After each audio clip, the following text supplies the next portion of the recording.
दोस्तों अपने जो है फसलों एवं भंडारण के प्रमुख कीट पढ़ रहे थे हम। इसमें लास्ट वीडियो में अपन ने पढ़ा था तो फसलों के आधार पर जो है इसमें जो है फसलों के आधार के प्रमुख कीट मतलब जो वर्गीकरण है।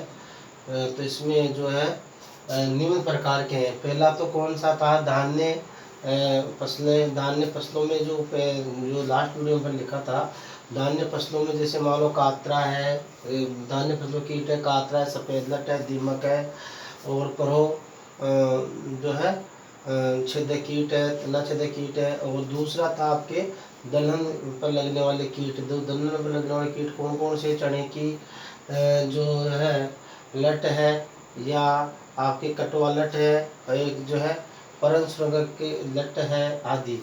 फिर तीसरा था आपके जो तिलहन पर लगने वाले कीट है, सरसों का मोला है, तिल संपुट छेदक है। चौथा था सब्जियों पर लगने वाले कीट है, मटर का पर्ण सुरंग कीट है, हीरा के पर्ण कीट है। फसलों पर लगने वाले आम का खुद का कीट है, छाल खाने वाला कीट है, नींबू का तिल्ली कीट है। छठा भंडारण पर लगने वाले कीट जो है इसमें। तो ये अपने जो चार वैसे जो इसके प्रमुख जो ये जो छठा था ये वैसे इनको चार भागों में बांटे, दो तो पढ़ लिया था, दो अब हम दो प्रकार अब हम पढ़ेंगे। तो अब जो तीसरा जो इसका था वो है आपके नेक्स्ट जो है आर्थिक आधार पर। अब नेक्स्ट क्या है, आर्थिक आधार पर। आर्थिक आधार पर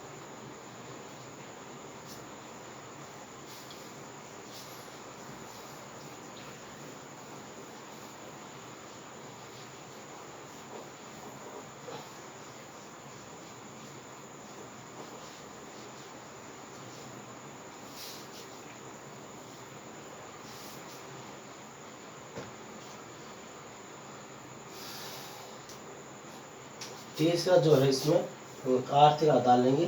चार है, चार थे। दो दो तो हो गए ऋतु के आधार पर हो गए, फसलों के आधार पर हो गए। ये तो ऋतु के आधार पर हो गया, फसलों के आधार पर हो गया। दूसरा तीसरा है आर्थिक आधार।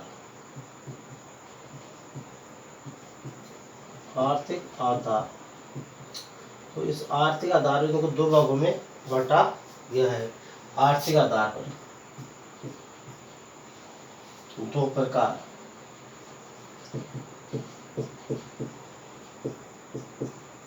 दो प्रकार है। एक तो कौन सा है, लाभदायक कीट।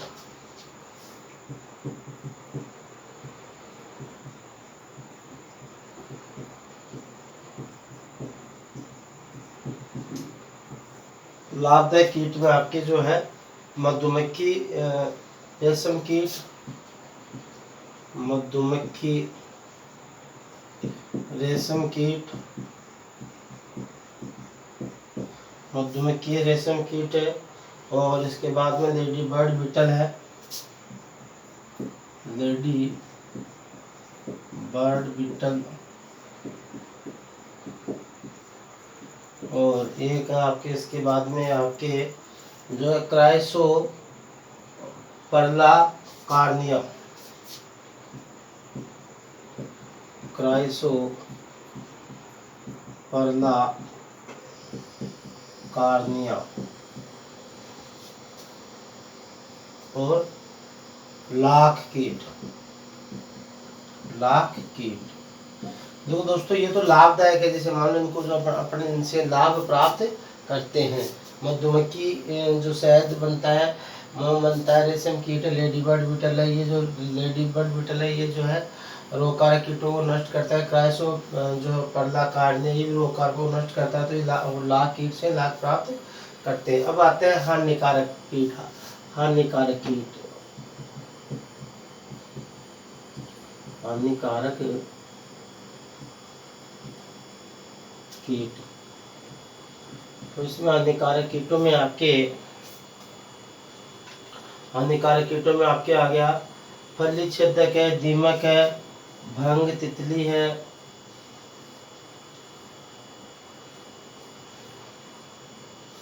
फली छेदक। और आपके हीरक पष्ट तितली है, हीरक फर्स्ट तितली है, दीमक है, दीमक के बाद में आपके ये जो है फड़का आदि, फड़का, फड़का आदि, ये कौन से है? फली छेदक है, हिरण्यकश तितली है, दीमक है, फड़का आदि, ये कौन से हैं? हानिकारक कीट हैं। तो ये जो आर्थिक आधार इनको दो भागों में बांटा गया है। अब आपके इसके बाद में लेते हैं, तो ये तीन प्रकार के होंगे। देखो ऋतु के आधार पर पहला, दूसरा जो है फसलों के आधार पर, तीसरा आर्थिक आधार पर। आर्थिक आधार दो भागों में बांटा गया, लाभदायक और हानिकारक। चौथा है आपके वैज्ञानिक आधार पर, चौथा है आपके वैज्ञानिक आधार पर।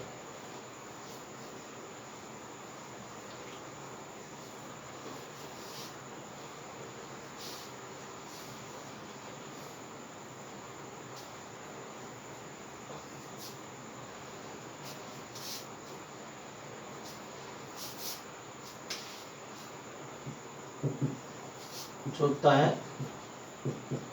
वैज्ञानिक आधार।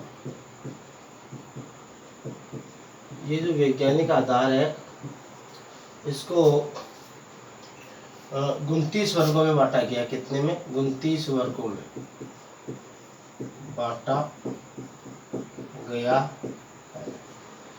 अब देखो दोस्तों, ये 29 वर्ग कौन कौन से हैं? ये 29 वर्ग जो है आपके निम्न है, ये 29 वर्ग है जो आपके इसमें निम्न 29 वर्ग हैं। ये पहला तो जैसे मान लो इसमें आपके है ओडोनाटा, पहला है। ये जो 29 वर्ग है जिनमें जो आपके जो है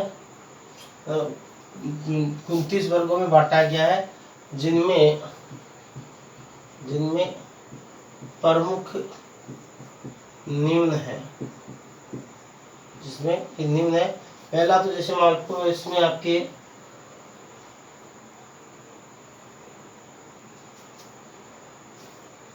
जो प्रमुख निम्न या कृषि महत्व के हैं, जिनमें प्रमुख कृषि महत्व के, ये 29 वर्गों में से जिनमें से प्रमुख कृषि महत्व के 13 वर्ग है। आपके इसमें कितने वर्ग है? 13 वर्ग है। अब पहला कौन सा है? रोडो नाटा। रोडो पहला इसमें आपके आता है ओडोनाटा। ओडोनाटा, देखो दोस्तों, ओडोनाटा जो ये 13 वर्गों में पहला ओडोनाटा है। ओडोनाटा के वर्ग के अंदर जो आता है कीट आपके आता है, प्रमुख कीट आता है। तो ये तो इसमें जैसे मान लो 13 में ये तो आपके इधर ये जो 13 प्रमुख वर्ग, जो 13 प्रमुख जो वर्ग है, इनमें से जैसे मान लो अपन इधर तो ले लेते हैं वर्ग, इधर तो लेते हैं वर्ग, और इधर इनका क्या ले लेते हैं? उदाहरण। तो पहला जो वर्ग है वो आपके ओडोनाटा। ओडोनाटा। अब ये ओडोनाटा में आपके उदाहरण के लिए इसमें कौन सा कीट आता है? Dragon fly. Dragon fly, dragon. फिर आपके दूसरा आता है प्लेकोपटेरा। दूसरा आता है आपके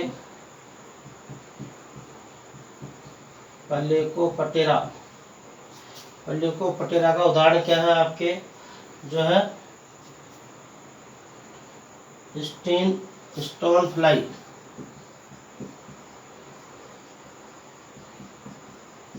स्टोन फ्लाई। तीसरा आपके है डिक्टियोपटेरा, या तीसरा आपके आर्थोपटेरा।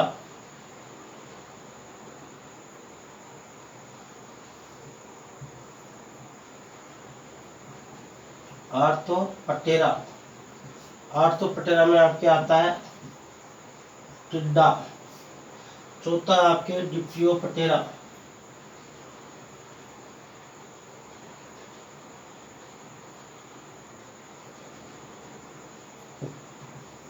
चौथा आपके डिक्टियोपटेरा।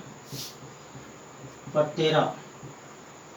अभी डिप्टोप्टेरा में आपके आता है कॉकरोच, मैनिटिडस, इसमें मेन तो आता है आपके कॉकरोच, उदाहरण है। फिर आपके आता है छठा आता है आइसोपटेरा, या इसमें जो पांचवा आपके आता है आइसोपटेरा। आइसोपटेरा, आइसोपटेरा में आपके आता है दीमक, दीमक। अब इसमें छठा आता है आपके मेलोफेरा,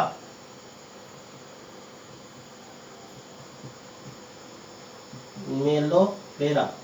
अब मेलोफेरा में आपके आता है बर्ड लाइस, बर्ड लाइस, ये आपके है। अब देखो इसके बाद में सातवां जो वर्ग है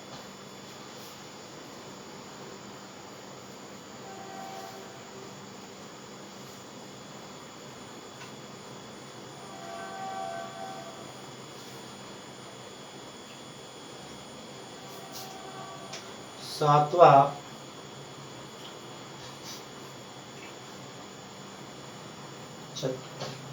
वर्ग आपके हेमिपटेरा, सात आपके हेमिपटेरा। इसका उदाहरण आपके मथकुण। और आठवां है आपके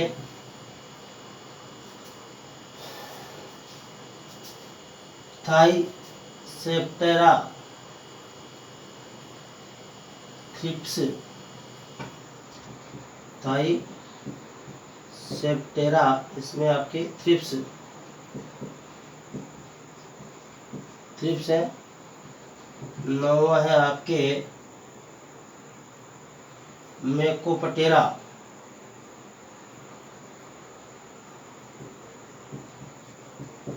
मेकोपटेरा। और मेकोपटेरा में आपके है तितली, या जो है स्कॉर्पियन फ्लाई,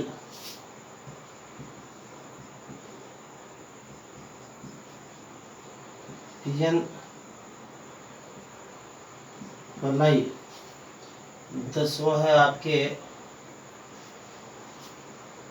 लेपिडोप्टेरा, तितली सल्ब।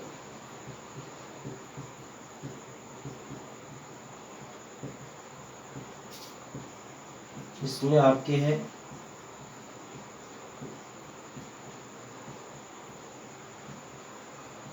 तितली सल्ब। 11 है आपके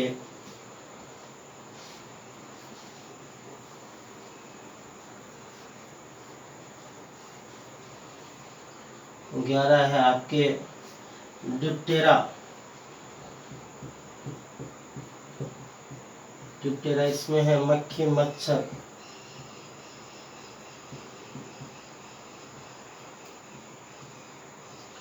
12 है आपके हाइमेनोप्टेरा,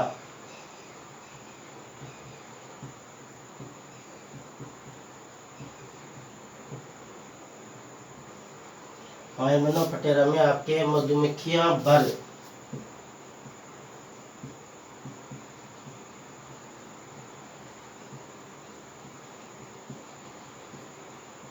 बर। 11 है आपके कोलियोप्टेरा बीटल विल्ली विविल।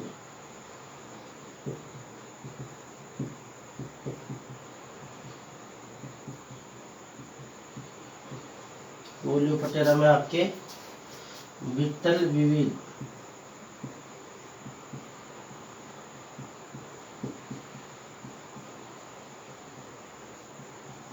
इस प्रकार आपके कितने 13 वर्ग है।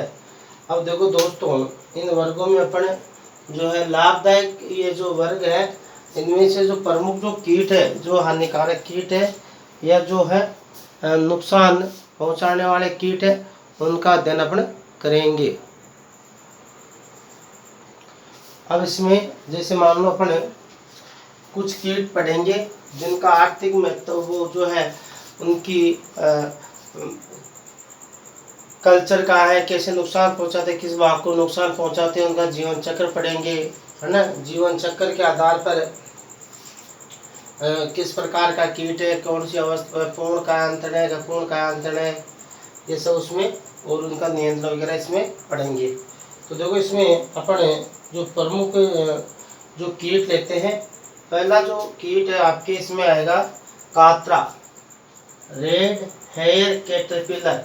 इसमें अपन प्रमुख कीटों में अध्ययन करेंगे। पहला अध्ययन करेंगे कात्रा का।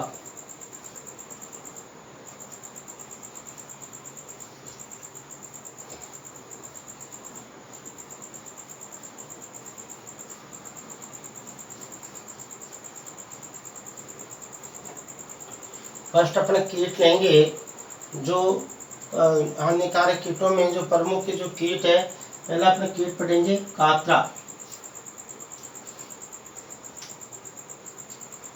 पहला पढ़ेंगे अपने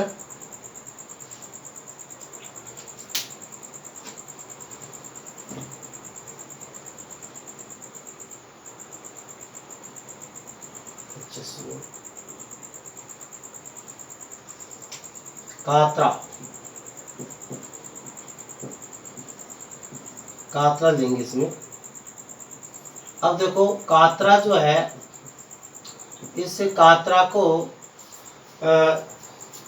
रेड हेयर कैटरपिलर भी कहते हैं।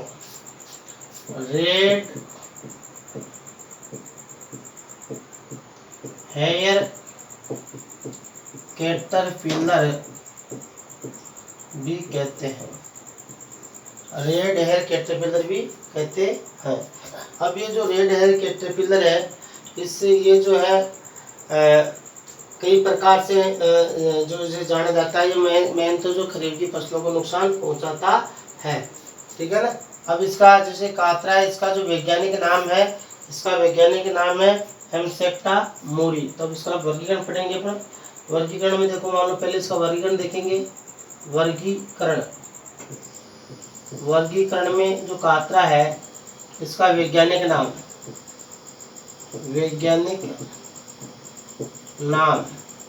कात्रे का वैज्ञानिक नाम क्या है? हेमसेप्टा मोरी।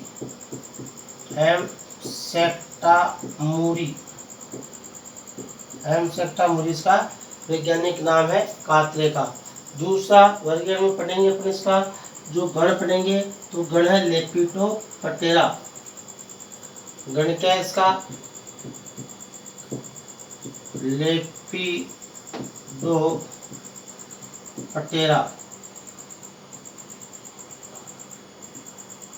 लेपिडोप्टेरा। और गण हो गया।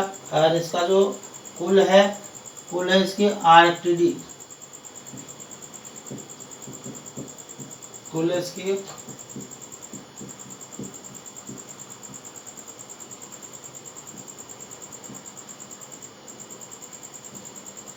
आरक है टिड्डी। पुलिस का आरक टिड्डी है। अब देखो, अब ये जो है, इसमें जो महत्वपूर्ण बात क्या है? इसमें महत्वपूर्ण बात है कि ये क्या है?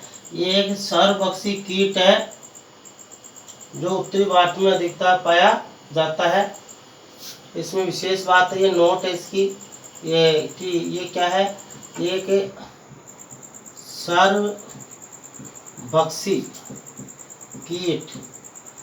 सर्वभक्षी कीट है जो मुख्यतः कहाँ पाया जाता है?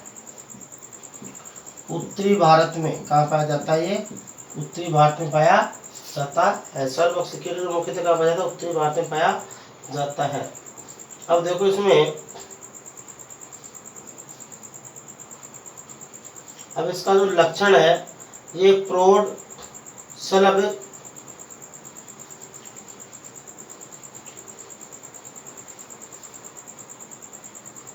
देखो इसमें इसका जो है, जैसे मान लो लक्षण है, तो इसमें जो प्रौढ़ शलभ होता है, प्रौढ़ शलभ पर सिंदूरी रंग के रोम पाए जाते हैं। सिंदूरी रंग के क्या पाए जाते हैं? रोम पाए जाते हैं।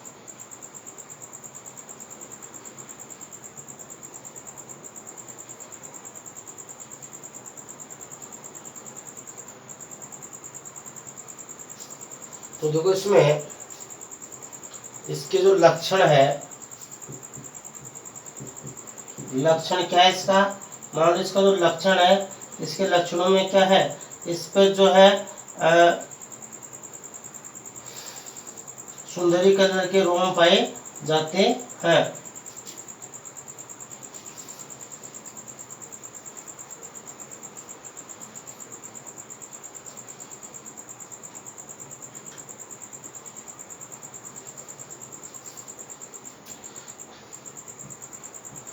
शलभ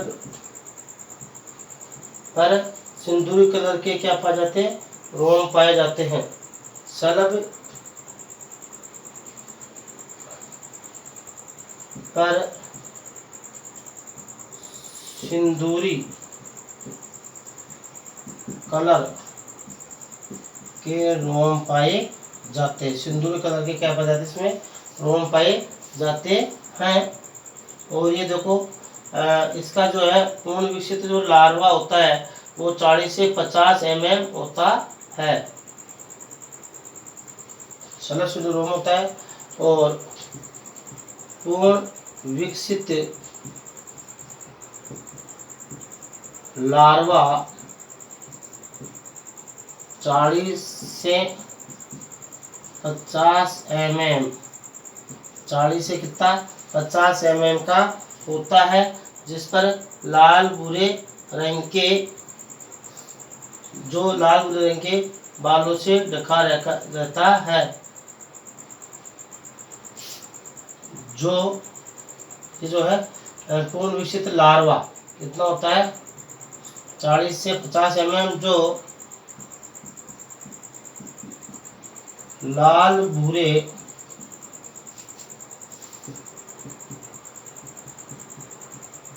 बालों से घिरा रहता है, लाल भूरे बालों से घिरा रहता है। और तथा सिर पर गहरे भूरे रंग का होता है, तथा सिर गहरे भूरे रंग का होता है। सिर कैसा होता है, गहरे भूरे रंग का होता है। अब देखो इसमें, अब इसका जो है ये मुख्यतः जो खरीफ की फसल को नुकसान पहुंचाता है, मुख्यतः कौन सी, खरीफ की फसल को नुकसान पहुंचाता है।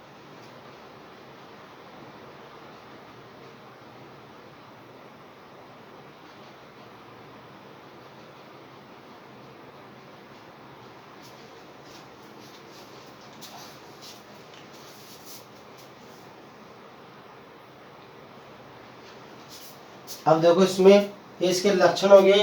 लक्षणों के बाद में अपने कातरा के जो है पोषक पौधे कौन से होते हैं, खरीफ की फसल, इसके जो है पोषक पौधे, इसका वर्गीकरण क्या हो गया, कातरा का वर्गीकरण में इसका वैज्ञानिक नाम है सेप्टा मुरिया है, गण लेपिडोप्टेरा, कुल है आर्टिडी, और ये सर्वभक्षी कीट है जो मुख्यतः उत्तर भारत में पाया जाता है। लक्षण है इसका जो शलभ होता है, वयस्क होता है, उसमें सिंदूरी कलर के रोम होते हैं, और लार्वा 40 से 50 mm का लाल भूरे रंग के बालों से घिरा रहता है, तथा सिर जो गहरे भूरे रंग का होता है। ये इसकी विशेषता है, लक्षण है। अब देखो इसका जो ये इसके जो है कौन से, ये जो है पोषक पौधे कौन से हैं इसके, इसका जो पोषक पौधा है खरीफ की फसल,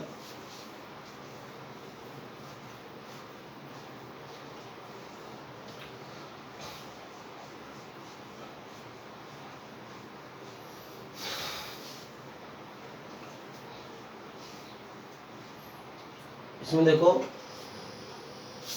पोषक पौधे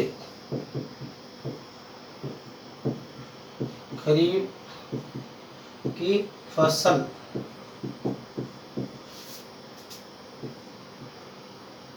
मूंग, मोठ, इसमें आगे आपके मूंग आगे, मोठ आगे, और मूंग मोठ आदि। फिर इसके बाद में ये जो क्षति और नुकसान, देखो ये जो नुकसान, क्षति और नुकसान कहाँ पहुंचाता है,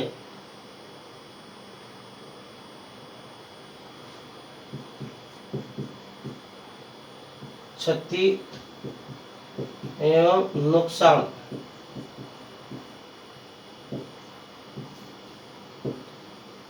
ये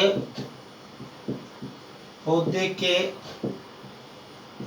कोमल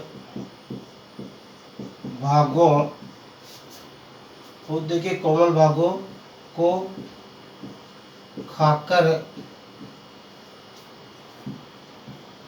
नष्ट करता है।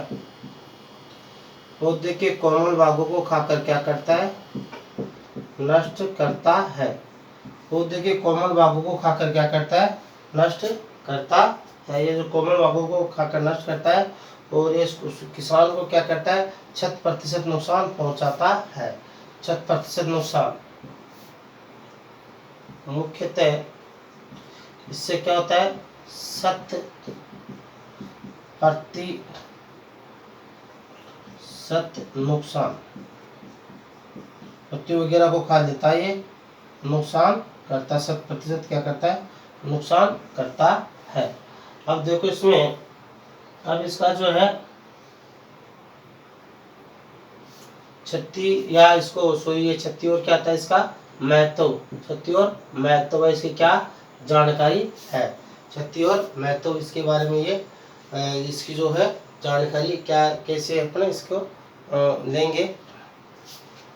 तो देखो दोस्तों इस क्षति और महत्व में क्या हो गया, भाई इसका महत्व क्या है, ये महत्व का मतलब इससे नुकसान पहुंचाने से है, यहाँ अरे फसल को नुकसान 6% नुकसान पहुंचाता है। अब इसकी जीवन चक्र की बात आती है, क्या आती है, जीवन चक्र।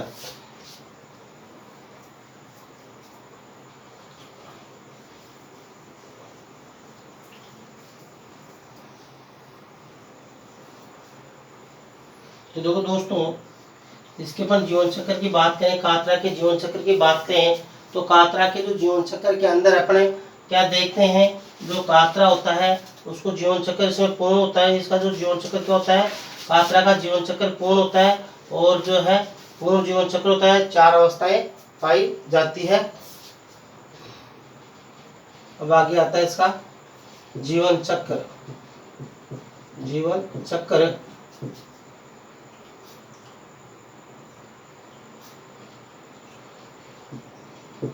पूर्ण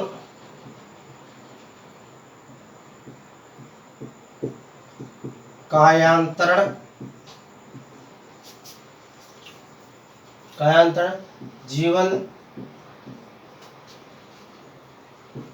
4 अवस्थाएं क्रमशः अंडा, लार्वा, कोशित एवं वयस्क होती है। क्रमशः अंडा, लार्वा, कोशित एवं वयस्क होती है।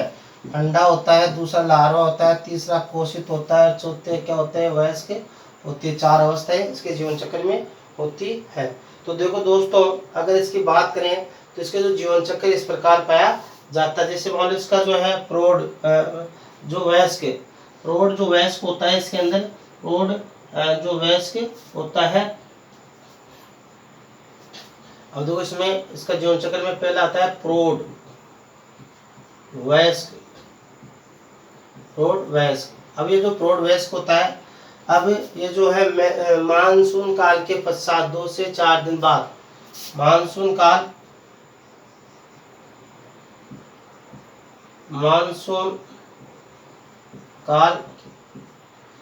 2 से 4 दिन बाद, जो ये 2 से 4 दिन बाद जो अंडे देता है, अंडे कहाँ देता है, ये पत्ती की निचली सतह पर अंडे। अब अंडे कहाँ देगा,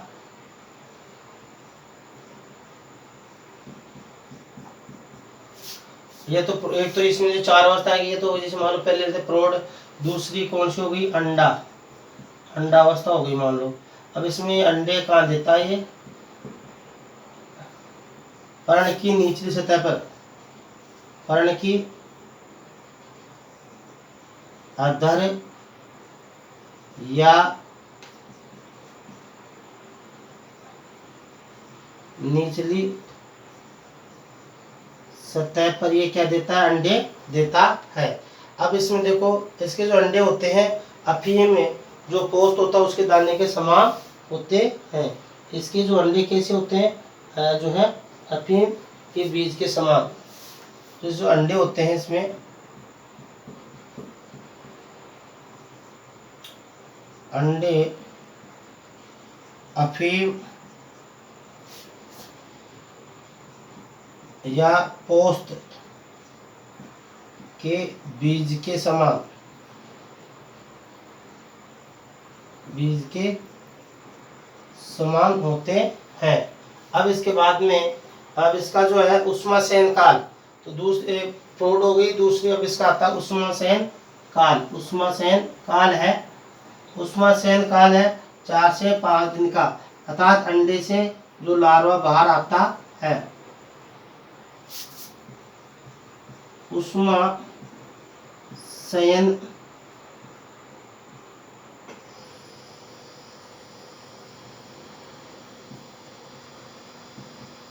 काल है 4 से 5 दिन, 4 से 5 दिन।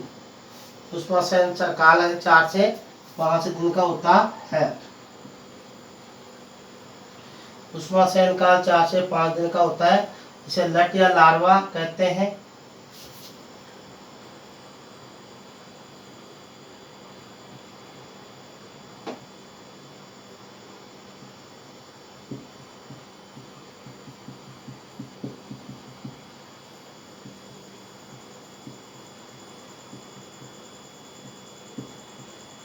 लार्वा गिडार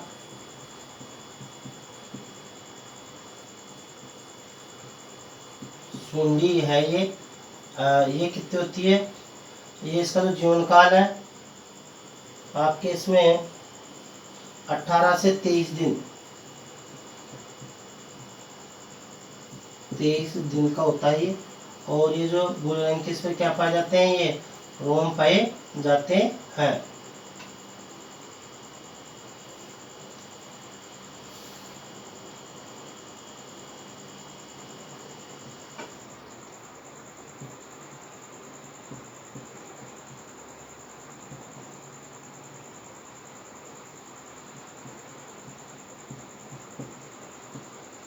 ये इसका कोशित हो गया। कोशित होता है 10 से जो इसमें 30 सेमी भूमि की गहराई में कोशित अवस्था होती है।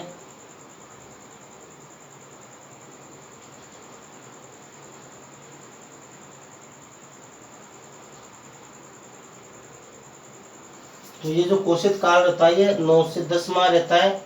9 से 10 माह 9 से 10 माह रहता है।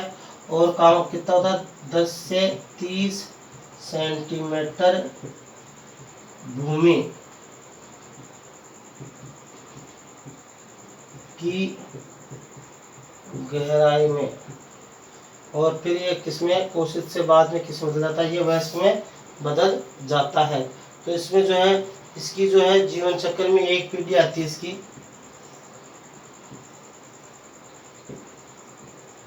जीवन में एक पीढ़ी, जीवन में क्या है, जीवन में कितनी पीढ़ी आती है इसकी,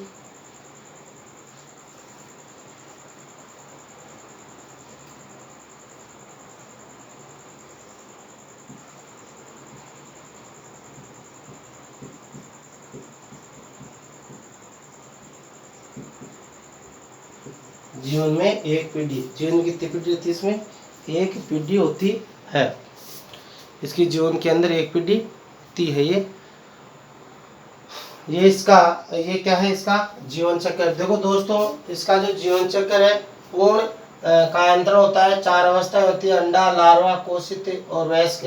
अब जो प्रौढ़ होता है मानसून काल में, जो प्रौढ़ मैथुन क्रिया करते हैं मानसून काल में, मैथुन, मानसून काल में क्या करता है, मैथुन करता है। मैथुन के पश्चात मैथुन मैथुन क्रिया के 2 से 4 दिन बाद ये क्या देता है, अंडे देता है। मैथुन क्रिया के 2 से 4 दिन बाद क्या देता है, अंडा देता है। अंडा कहाँ देता है, ये पत्ती के नीचे से तब देता है। अंडों का जो आकार कैसा होता है, पोस्ट अफीम के दाने के समान होता है। और ये इसका जो लट का ये जो है लट काल है, ये क्या है, लट काल। लट काल कितना होता है, 18 से 23 दिन। 18 से 23 दिन क्या होता है, इसका लट काल होता है ये।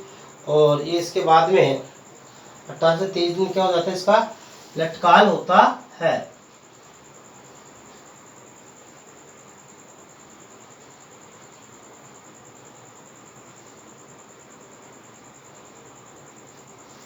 ठीक है। अब इसमें जो है निर्मोचन कितनी बार होता है, इसमें निर्मोचन है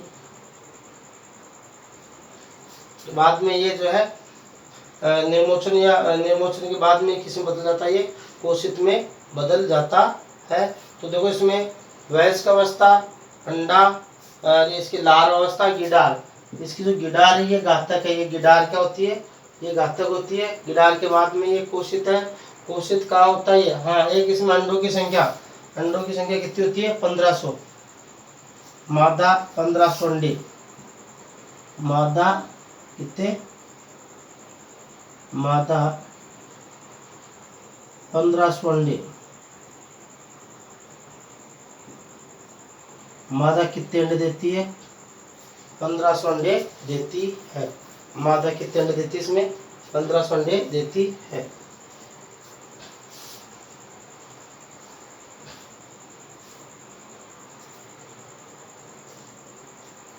अब इसके बाद में ये आपकी ये है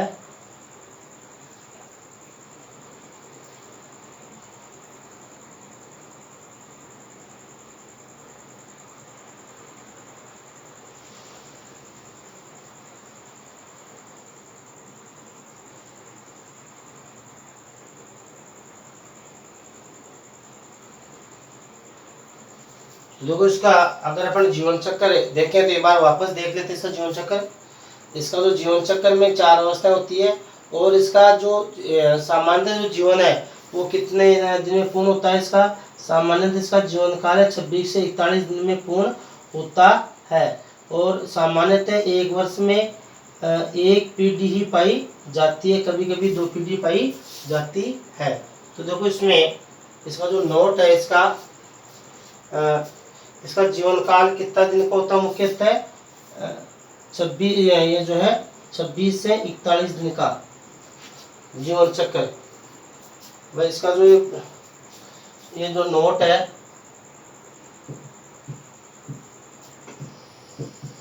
इसका जीवन चक्र सामान्यतः 26 से 41 दिन का, 26 से 41 दिन का, ठीक है। और वर्ष में 1 की पीढ़ी, जीवन चक्र कितना होता है, 26 से 41 दिन का। 1 वर्ष में 1 पीढ़ी, 1 वर्ष में 1 पीढ़ी होती है। कभी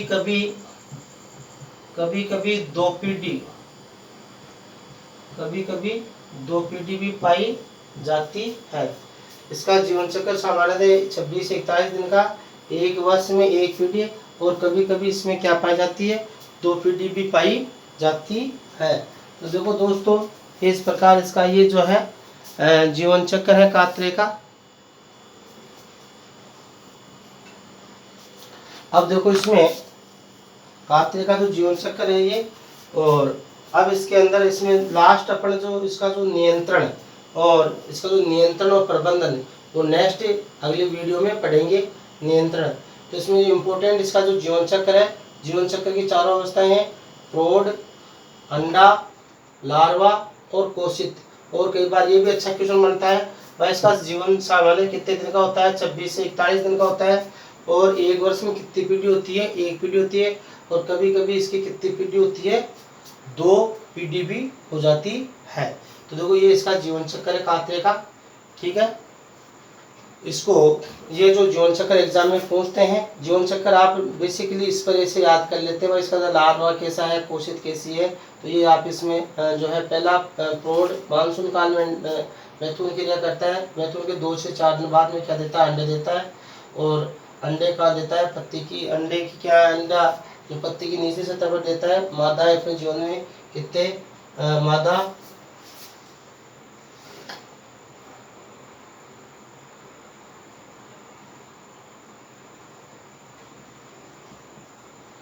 मादा जीवन में कितने अंडे देती है? 1500 अंडे देती है। कितने देती है? इसमें जो मादा होती है कितने अंडे देती है? 1500 अंडे देती है। उसमें शयन काल 4 से 5 दिन का होता है। लट लार्वा गिडार सुंडी भूरे रंग के रोम पाए जाते हैं। लट काल 18 से 23 दिन का होता है। और इसमें जो कोशित होता है 10 से 30 सेमी भूमि की गहराई में होता है। प्रौढ़ जो वयस्क होता है मानसून काल में ये क्या होते हैं? सक्रिय होते हैं। इसका जीवन चक्र जो है आपको ये बार बार बता दिया, ठीक है। धन्यवाद। इसको आप लाइक और सब्सक्राइब करें और ठीक है अपने दोस्तों को भी बताएं। ये इसका जो जीवन चक्र है, ठीक है। धन्यवाद।